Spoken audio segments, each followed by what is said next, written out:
الحمد لله نحمده ونستعينه ونستغفره ونعوذ بالله من شرور أنفسنا ومن سيئات أعمالنا.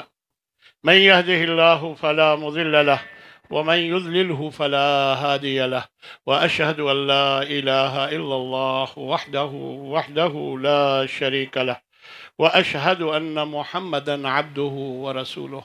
أما بعد، فإن خير الحديث كتاب الله، وخير الهدي هدي محمد صلى الله عليه وسلم، وشر الأمور محدثاتها، وكل محدثة بدعة، وكل بدعة ضلالة، وكل ضلالة في النار۔ میرے بھائیو، صرف 10-12 منٹ کا انشاءاللہ یہ خطبہ ہوگا اور اس کے بعد انشاءاللہ مل کر دعا کریں گے۔ اللہ کے نبی صلی اللہ علیہ وسلم ارشاد فرماتے ہیں، ان لکل قوم عیدا وہذا عیدنا۔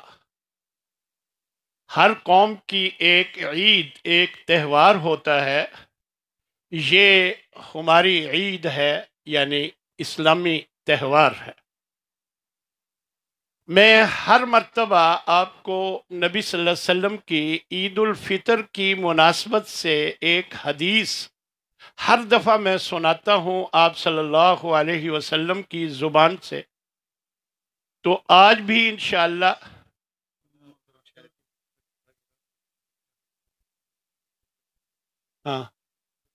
چلیں، بسم اللہ الرحمن الرحیم۔ تو نبی کریم صلی اللہ علیہ وسلم نے یہ فرمایا کہ جب عید الفطر کی صبح ہوتی ہے تو اللہ اپنے فرشتوں کو ہر علاقے کی طرف بھیج دیتا ہے۔ وہ چوراہوں پر کھڑے ہو کر آواز لگاتے ہیں اور اس آواز کو جنوں اور انسانوں کے علاوہ سب سنتے ہیں۔ وہ کہتے ہیں، اے امت محمد، اخرجوا الی رب کریم، اپنے کرم کرنے والے رب کی طرف نکلو، وہ تمہیں تمہاری کمائی کا بدلہ دے، تمہارے گناہوں سے معافی دے۔ اور جب وہ عید گاہ میں آ جاتے ہیں تو پھر اللہ فرشتوں سے فرماتا ہے کہ اس مزدور کی کیا مزدوری ہو جو عمل مکمل کرے، تو وہ کہتے ہیں کہ اے ہمارے رب، اس کی مزدوری پوری ملنی چاہیے۔ چنانچہ اللہ فرماتا ہے کہ میں تمہیں گواہ بنا کر کہتا ہوں اے میرے فرشتوں کہ میں نے ان کے روزے، ان کے قیام، اس کا اجر میں یہ دیا کہ میں ان سے راضی ہو گیا اور میں نے انہیں معاف کر دیا۔ اور پھر فرماتا ہے میرے بندو، جو مانگنا ہے مانگو، مجھے میرے جلال کی قسم اس اجتماع میں تم جو بھی مانگو گے میں تمہیں عطا کروں گا۔ اور اسی طرح میرے بھائیو، اللہ تبارک و تعالی سے یہ ہمیشہ دعا رکھیں کہ دعا کیا کریں کہ اللہ ہمیں دین پر استقامت عطا فرمائے۔ اپنے جس طرح بچوں اور بیویوں کا خیال رکھتے ہیں، اسی طرح یتیموں اور بیواؤں کا بھی خیال رکھیں۔ حضرت علی فرماتے ہیں کہ عید اس کی نہیں جو نئے کپڑے پہن لے، اور عید تو اس کی ہے جس نے قیام کیے، اللہ نے انہیں معاف کر دیا۔ جنہوں نے روزے رکھے، اللہ نے ان کی قدر کی، ان کی ساری کوششوں کی۔ یہ ہے اصل عید۔ اور آج بھی ہماری عید ہے، کل بھی ہماری عید ہوگی۔ جس دن ہماری اللہ کی کوئی نافرمانی نہیں ہوگی، وہ دن ہمارا عید کا دن ہے۔ یہ حضرت علی رضی اللہ تعالیٰ عنہ فرماتے ہیں۔ میرے بھائیو، جائز تفریح، جو مناسب تفریح جو جائز ہے، اس میں جو چھوٹی بچیوں کا گانا اور وہ بجانا، دف بجانا، یہ ثابت ہے۔ حضرت ابو بکر صدیق نے کچھ نوخیز بچیوں کو دیکھا کہ وہ دف بجا کر گانا گا رہی تھی، تو کہنے لگے کہ اللہ کے رسول کے گھر میں شیاطین کی آواز۔ تو ادھر اللہ کے نبی بھی سن رہے تھے، فرمانے لگے کہ اے ابو بکر، ان لکل قوم عیدا وہذا عیدنا، ہر قوم کا ایک تہوار ہوتا ہے، یہ ہمارا تہوار ہے، انہیں کرنے دو۔ لیکن یہ سن لیں، یہ نوخیز بالکل چھوٹی بچیوں کی بات ہو رہی ہے، بڑی بچیوں کے لیے یہ جائز نہیں ہے۔ اسی طرح عید کے دنوں میں بعض منکرات ہمارے ہاں کی جاتی ہیں، ٹخنوں سے نیچے کپڑا رکھا جاتا ہے، تکبر کا اظہار کیا جاتا ہے، گانے سنے جاتے ہیں، اور اسی طرح داڑھی منڈانا، اور اللہ کے نبی کا حکم ہے کہ داڑھی بڑھاؤ اور مونچھیں کٹاؤ، اور اسی طرح غیر محرم عورتوں سے ہاتھ ملانا، اور عورتوں کا بے پردہ باہر نکلنا اور بن سنور کر باہر نکلنا، یہ سب منکرات ہیں، اللہ کو پسند نہیں ہیں۔ اسی طرح غیر محرم عورتوں سے خلوت میں ملنا، اور مردوں کا سونا پہننا، سونے کی انگوٹھی، سونے کی، اب گھڑیوں کے جو چین ہیں وہ سونے کے بنے ہوئے ہیں، تو یہ سب کام ہیں جو نہیں کرنے چاہیے۔ اور مسنون کام جو عید کے دن ہیں، تاک کھجوریں کھا کر آنا، یعنی نبی صلی اللہ علیہ وسلم سے 7 کھجوریں ثابت ہیں، تعداد 7 بتائی، اور پیدل جانا آنا، اور راستہ بدل کر جانا، کھلے میدان میں عید کی نماز پڑھنا، اور عید سے پہلے بھی کوئی نفل نہیں، عید کے بعد بھی کوئی نفل نہیں، اور ملتے ہوئے تقبل اللہ منا ومنکم کہنا، اور آخری بات کہ شوال کے 6 روزے جو رمضان کے فوراً بعد رکھ لیتا ہے تو پورے سال کے روزے رکھنے کا ثواب ملتا ہے، اور جب ہر سال کرے گا تو پوری زندگی کے روزوں کا ثواب مل جاتا ہے۔ تو اس لیے اس کا اہتمام کریں، اور اصل طریقہ تو یہی ہے کہ ساتھ ہی رکھنا، ایک روٹین بنی ہوئی ہے تو وہ ساتھ ہی رکھ لیے جائے، لیکن اگر کوئی چھوڑ کے رکھے تو وہ بھی علماء نے کہا ہے جائز ہے۔ بسم اللہ الرحمن الرحیم، الحمدللہ رب العالمین الرحمن الرحیم مالک یوم الدین۔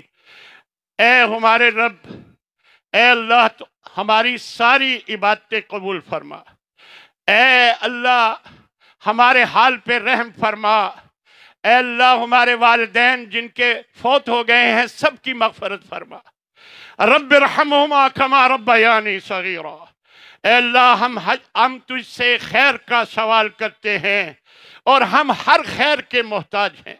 اے اللہ ہمارے گھروں میں سکون پیدا فرما، اے اللہ ہمارے گناہوں سے درگزر فرما، ہم پہ رحم فرما، اے اللہ ہمارے لیے جنت میں اپنے پاس گھر بنا، اے اللہ ہم پر اپنی برکتوں کا نزول فرما، اے اللہ ہمیں حاسدوں کے حسد سے محفوظ رکھ، اے اللہ ہمیں شیطان کے وسوسوں سے بچا کے رکھ، اے اللہ ہمیں اور ہماری اولاد کو نماز کا پابند بنا، اے اللہ ہمیں اپنی نعمتوں پر شکر ادا کرنے والا بنا، اے اللہ ہمیں دنیا اور آخرت میں نیک لوگوں کے ساتھ عطا کرنا، اے اللہ ہماری اولاد کی حفاظت فرما، انہیں تقوی اور ایمان عطا فرما، اے اللہ ہمیں دنیا میں بھی بھلائی دے، آخرت میں بھی بھلائی عطا فرما، اے اللہ ہم تجھ پر بھروسہ رکھتے ہیں، تیری طرف ہی متوجہ ہوتے ہیں، اے اللہ ہمیں دنیا و آخرت کے فتنوں سے محفوظ فرما، اے اللہ ہمیں جھوٹ اور ریاکاری سے بچا، اے اللہ ہمیں ہماری آنکھوں کی خیانت سے بچا، اے اللہ ہمیں اپنے ازواج اور اپنی اولاد سے آنکھوں کی ٹھنڈک عطا فرما، اور ہمیں متقین کا امام بنا، اے اللہ ہمیں ایمان پر ثابت قدم فرما، اے اللہ ہم اپنی غلطیوں اور کوتاہیوں کا اعتراف کرتے ہیں، اے اللہ ہماری ساری کوتاہیاں غلطیاں معاف فرما، اے اللہ ہمیں دشمنوں کی شر سے محفوظ فرما، اے اللہ ہر قسم کے حادثات سے ہمیں محفوظ فرما، اے اللہ ملک پاکستان کی حفاظت فرما، اے اللہ جن گھروں میں رشتے ناتوں کے مسائل ہیں ان کے مسائل حل فرما، اے اللہ ہمارے تمام معاملات درست فرما، ہمارے گھروں اور دلوں میں وسعت پیدا فرما، اے اللہ ہمیں برے اخلاق سے بچا، اے اللہ قرض کے غلبے سے بچا، اے اللہ ہمیں پاک اور حلال رزق کمانے کی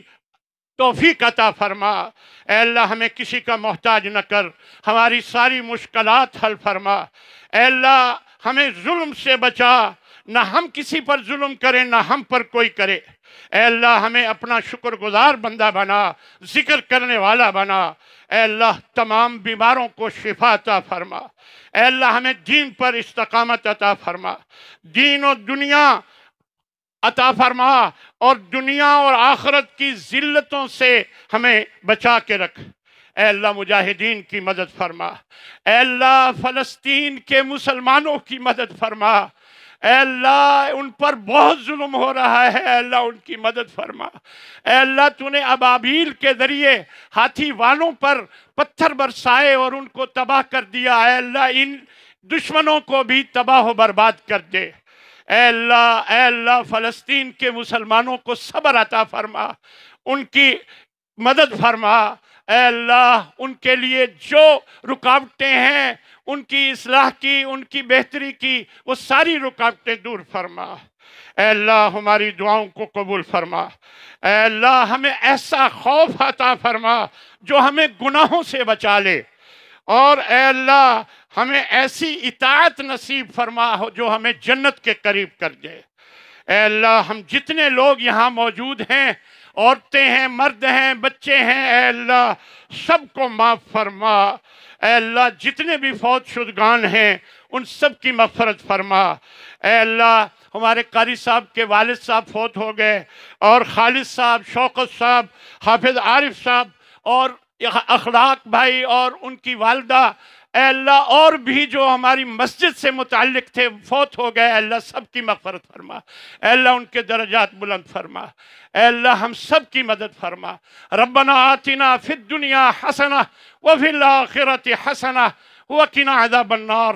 ربنا تقبل منا انك انت السميع العليم وتب علينا انك انت التواب الرحيم، وصلى الله تعالى على خير خلقه وآله وأزواجه وذريته اجمعين برحمتك يا ارحم الراحمين۔